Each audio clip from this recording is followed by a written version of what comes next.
Irmãos e irmãs, vamos a mais um momento de reflexão, de meditação, de introspecção, da transmissão da palavra de Deus para você que me segue no endereço geral Paulo Roberto Maciel. Maciel, você vai ao YouTube, Instagram, Facebook e blog. Se quiser ir direto ao Instagram, Paulo Roberto Maciel 6 barra. Liturgia referente ao dia 11 de novembro de 2024, segunda-feira, dia de São Martinho de Tours, bispo, dentro da 31ª semana do tempo comum. Nós estamos no ano B, em que se enfatiza mais o evangelho escrito por São Marcos, pelo menos na liturgia dominical. A cor dos paramentos litúrgicos é branca, conforme eu estou até simbolizando aqui. A cor branca, olha aqui, é uma forma de simbolizar com esse avental, para que as pessoas tenham noção da cor dos paramentos do dia, não é? Eu sou leitor da igreja, sou animador, tercista e por isso procuro passar as informações necessárias, até mesmo para colaborar com os presidentes de celebrações. Então vamos lá. No rito temos o ofício da memória. Primeira leitura.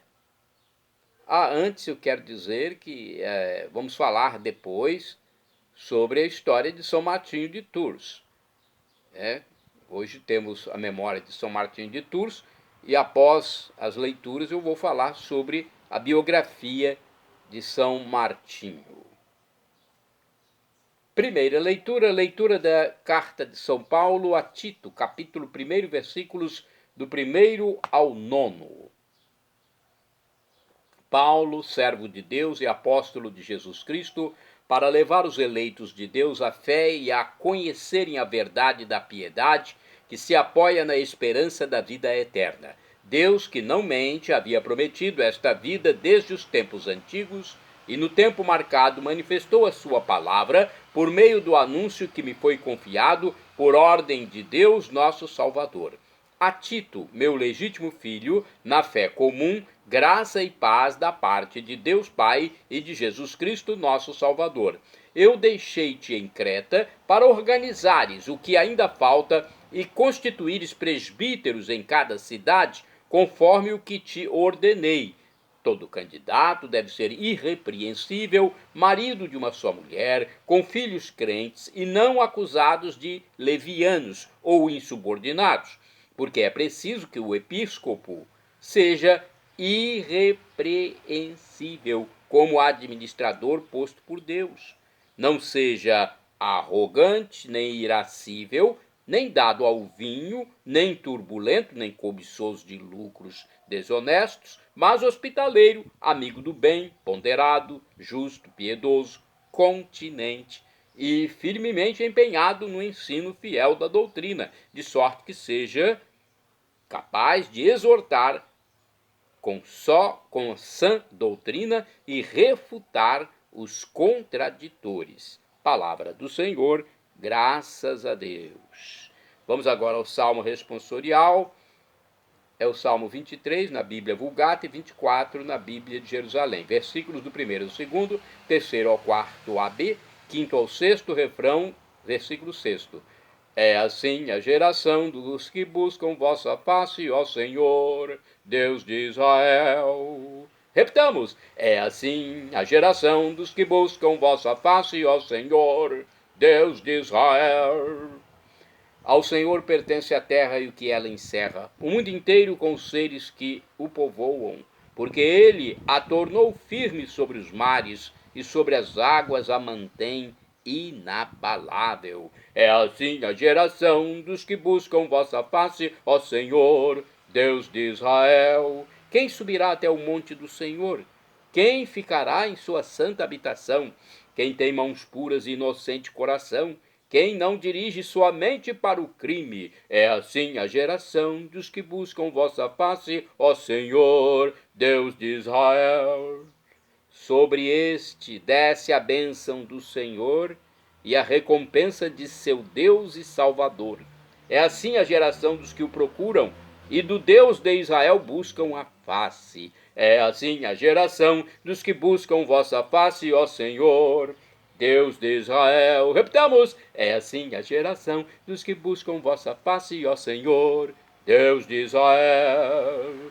Agora vamos aclamar o Santo Evangelho e depois proclamá-lo.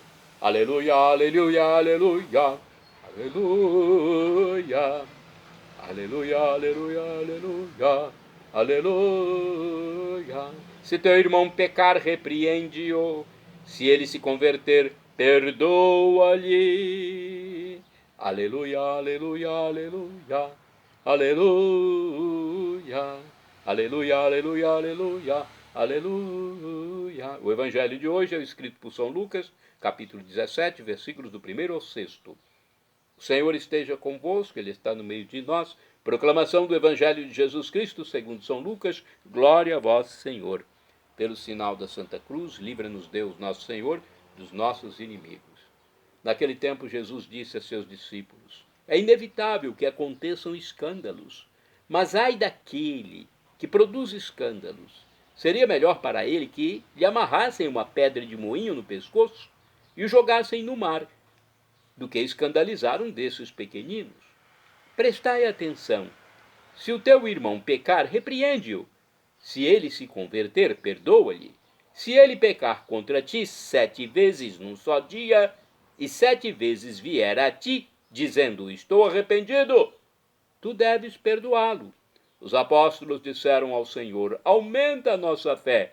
O Senhor respondeu, se vós tivesseis fé, mesmo pequena, como um grão de mostarda, poderíeis dizer a esta amoreira, arranca-te daqui, planta-te no mar, e ela vos obedeceria.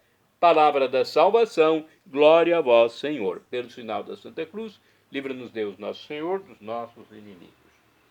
Olha, reflexão aqui do livro Dia a Dia com o Evangelho. 3 importantes lembretes de Jesus: evitar o escândalo, praticar a correção fraterna unida ao perdão e viver na fé. Escandalizar é dar mau exemplo, dificultar a prática da justiça e o seguimento a Jesus. Para a boa vivência comunitária, quem errou deve manifestar arrependimento e pedir perdão. Se Jesus tanto recomendou o perdão, é por causa da dificuldade que temos de perdoar e porque não há progresso na vida espiritual sem a atitude do perdão. O perdão que concedemos a quem nos ofende é a chave para obtermos de Deus o seu perdão libertador. Finalmente, a fé é um exercício constante. À medida que obtivermos pela fé as graças de que necessitamos, nossa fé se fortalece.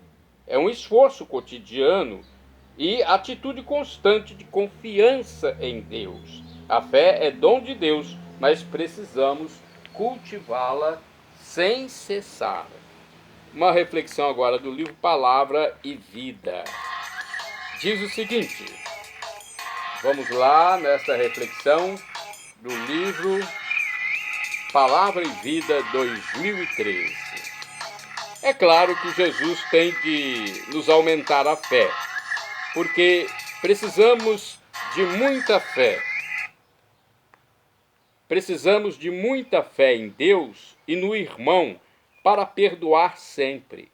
Exatamente a mesma fé que Deus tem em nós, que nos perdoa sempre, uma e outra vez, convencido de que mudaremos, de que por muito que caiamos sempre na mesma pedra, algum dia nós a veremos e não nos pegará de surpresa.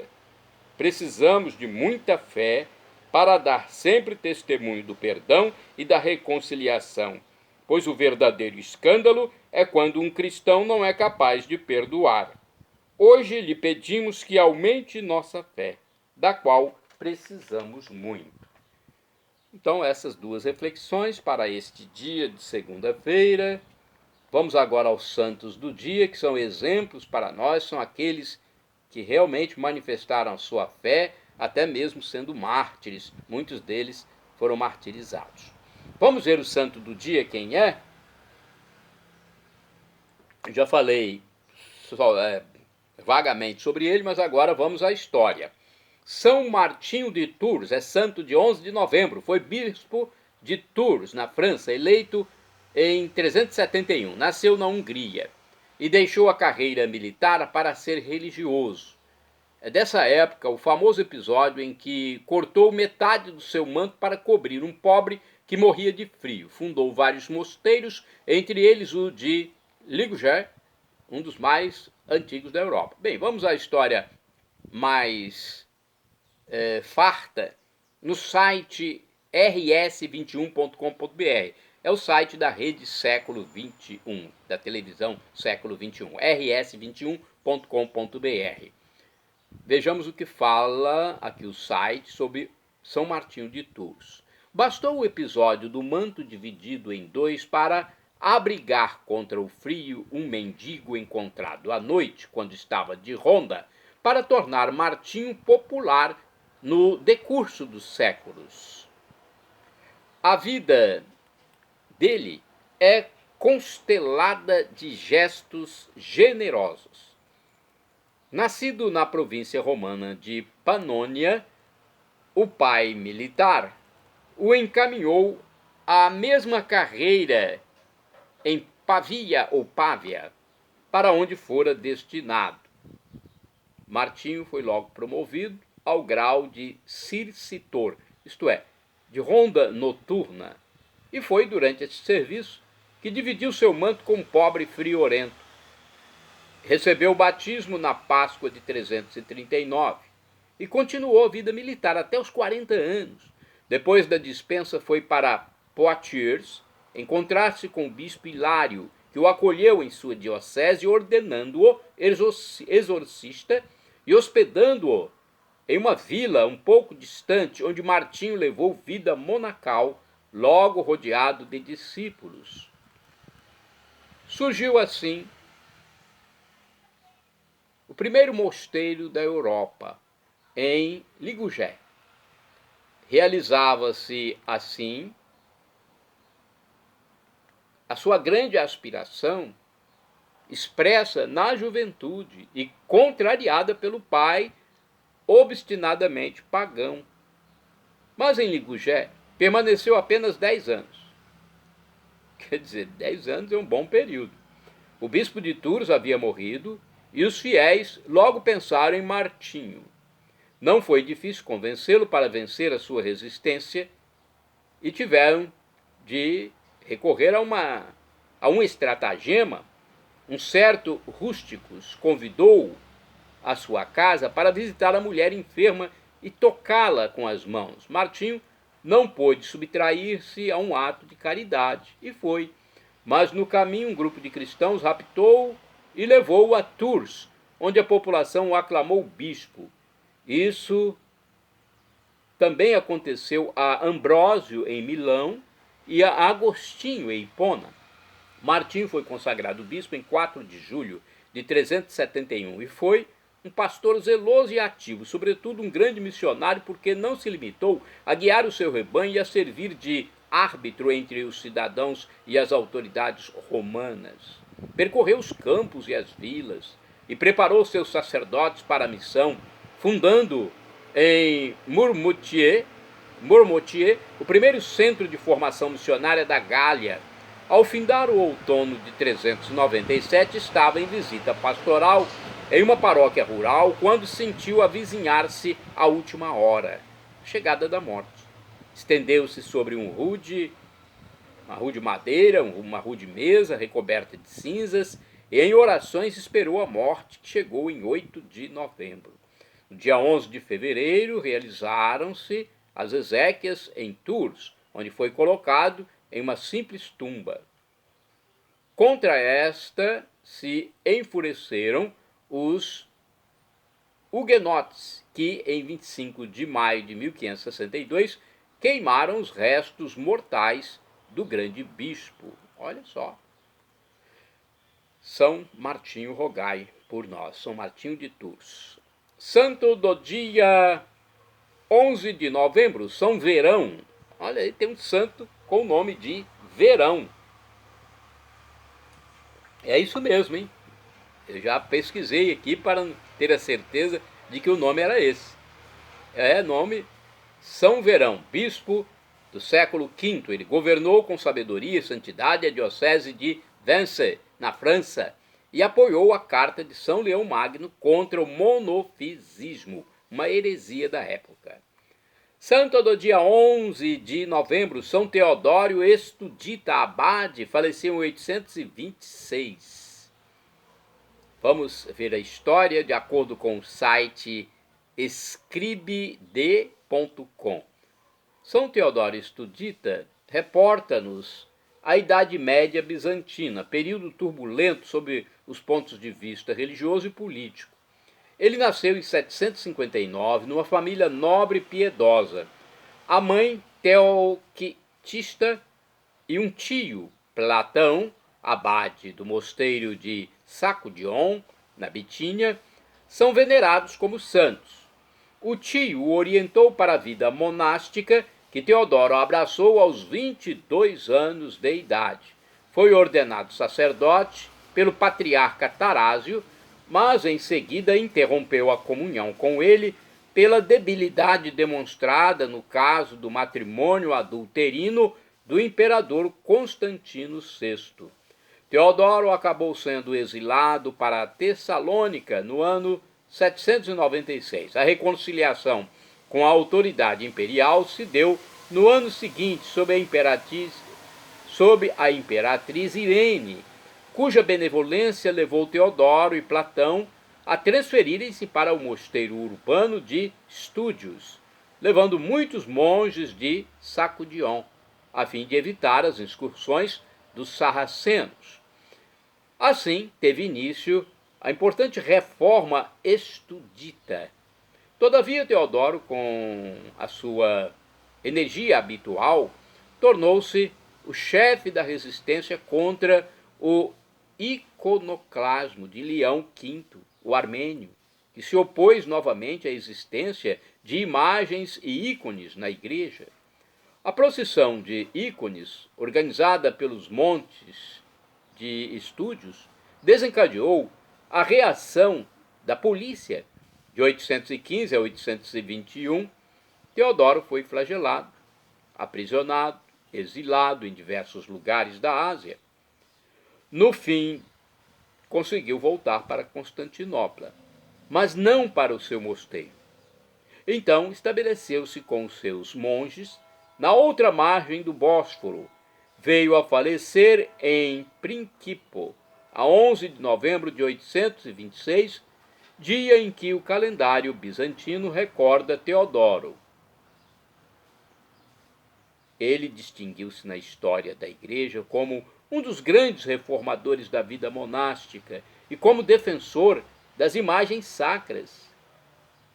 Durante a segunda fase do iconoclasmo, ao lado do patriarca de Constantinopla, São Nicéforo, Teodoro compreendera que a questão da veneração dos ícones, das imagens, interpelava a própria verdade da encarnação.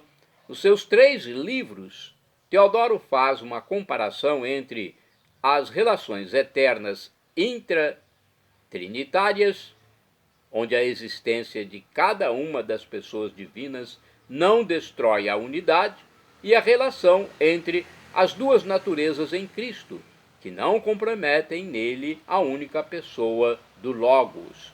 E argumenta abolir a veneração do ícone de Cristo significaria eliminar a sua própria obra redentora, dado que, assumindo a natureza humana, a palavra eterna invisível apareceu na carne humana visível e, deste modo, santificou todo o cosmos visível. Olha a explicação bonita que ele chegou. Santificados pela bênção litúrgica e pelas orações dos fiéis, os ícones unem-nos à pessoa de Cristo, aos seus santos e, através deles, ao Pai Celeste, e dão testemunho do ingresso da realidade divina no nosso cosmos visível e material. Enquanto nos mosteiros da época não havia mais que 30 ou 40 monges, com a atividade de Teodoro, sabe-se da existência global de mais de 1000 monges estuditas. É ele próprio que informa sobre a presença no seu mosteiro de cerca de 300 monges, demonstrando o entusiasmo da fé. Nos seus escritos, ele insiste sobre a urgência de se voltar conscientemente para os ensinamentos dos padres da Igreja, principalmente São Basílio. Santo do dia 11 de novembro, São Bartolomeu Abade, faleceu em 1065. Foi discípulo de São Nilo do Rossano, São Nilo de Rossano.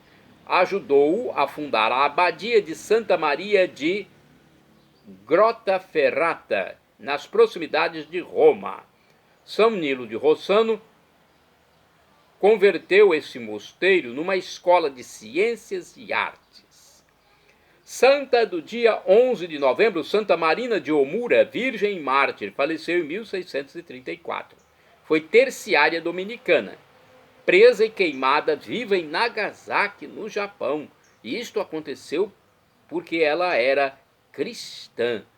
Olha a perseguição e o martírio de cristãos no Japão, no continente da Ásia. Santa do dia 11 de novembro, Beata Vicenta Maria Virgem, faleceu em 1855. Juntamente com o beato Carlos Esteve, fundou o Instituto das Irmãs da Misericórdia de Verona, na Itália. Santa do dia 11 de novembro, Beata Alice Kotowska. Beata Alice Kotowska, virgem e mártir, faleceu em 1939. Foi uma religiosa da Congregação das Irmãs da Ressurreição do Senhor. Durante a Segunda Guerra Mundial, não aceitando renegar a fé em Cristo, foi fuzilada nas proximidades de Weerowo, na Polônia. Santo do dia 11 de novembro, Beato Vicente Eugênio Bosiukov. Vicente Eugênio Bosiukov. Foi bispo e mártir e faleceu em 1952. Vicente Eugênio Bosiukov, por recusar-se a romper com o Papa, foi encarcerado, torturado e fuzilado pelo regime bolchevista da Bulgária. Então, ele não quis romper-se com o Papa, que é a liderança maior da Igreja, e acabou sendo fuzilado pelo regime comunista. Shalom Adonai é uma expressão hebraica que significa a paz de Deus. É o que eu desejo para todos vocês. El Shaddai, também do hebraico, significa Deus onipotente, Deus todo-poderoso. Ele proverá aquilo que você deseja, se for para o seu bem. O professor e escritor de mais de 100 livros da Igreja Católica, Felipe Rinaldo Queiroz de Aquino, em seu canal no YouTube, diz que Deus pode nos dar uma dessas 3 respostas quando solicitamos algo, quando oramos, suplicando algo. Ele pode nos dar um sim, um não ou espere. A resposta que ele der é melhor, porque estamos lidando com o Criador de tudo, do universo. Já pensou? Às vezes eu imagino assim que estou falando com Deus e tenho até tremor e temor. Já pensou? O Criador de todo o universo. Nós conversamos com Ele através da oração. Então, quando Ele dá um não para nós, e eu já recebi muitos nãos de Deus, é o melhor. Às vezes, na hora, a gente não percebe, não consegue entender, mas vai entender depois. Porque a nossa caminhada na Terra é rumo à pátria celeste, a vida eterna. Então, acesse o canal do professor Felipe Rinaldo Queiroz de Aquino e ele sempre nos fala sobre nossas dúvidas, como essa que eu tive, sobre quais as respostas de Deus quando nós pedimos algo. Sim, não ou espere, são as respostas possíveis de Deus. E agora eu clamo do aramaico Maranatá, como dizemos nós católicos, ou Maranata, como dizem nossos irmãos separados, os evangélicos ou protestantes. Não importa a pronúncia, o significado é o mesmo. O significado é: Senhor, vem, vem, Senhor. Um dia ele voltará e será o juízo final. Teremos corpos transfigurados, glorificados. São Paulo diz que o sofrimento de agora nem se compara com a glória futura que será revelada em nós, quando Jesus voltar. Quando eu falo nós, é aqueles que se arrependerem de seus pecados, aqueles que são batizados e aqueles que acreditam em Jesus como Deus, o Deus do amor infinito, que humanou-se por nós, morreu na cruz, ressuscitou vencendo a morte, ascendeu ao céu e está à direita do divino Pai Celestial como nosso sumo sacerdote eterno, como nosso mediador, nosso irmão primogênito. Perdão, Senhor, pelos meus pecados passados, presentes, futuros, físicos, espirituais, pecados do pensamento, palavras, atos, omissões, e me dê a vida eterna. Meu Jesus, eu quero a vida eterna convosco. Acesse @Paulo Roberto Maciel, Maciel 7919.